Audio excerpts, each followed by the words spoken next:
সেই এক সকাল, আকাশে হালকা মেঘ, আর আমার মনে একটা নামহীন উত্তেজনা।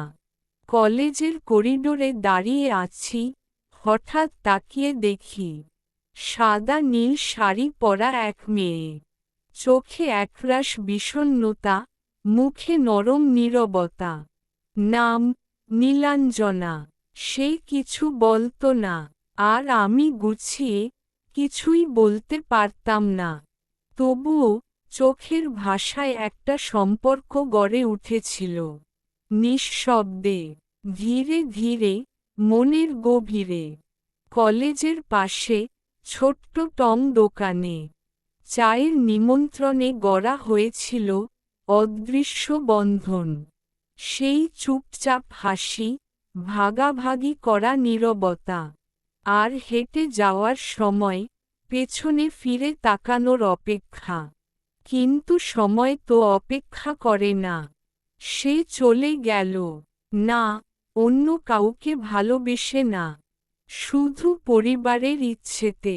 হঠাৎ একদিন সে জানালো ওর বিয়ে ঠিক হয়েছে। আমার কিছু করার ছিল না তখন। শুধু মুচকি হেসে বলেছিলাম, ভালো থেকো, তুমি আমার প্রথম প্রেম। ভুলতে পারবো না কখনো।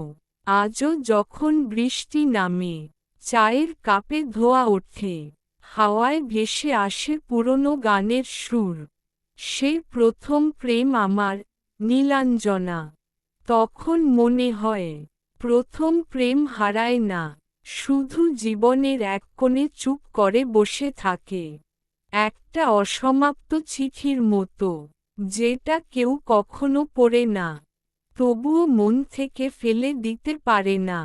সব প্রেমের পরিণতি হয় না, কিছু প্রেম শুধু থেকে যায় মন খারাপের দিনে, চায়ের ধোঁয়ায়, আর কোনো এক নীল শাড়ির স্মৃতিতে।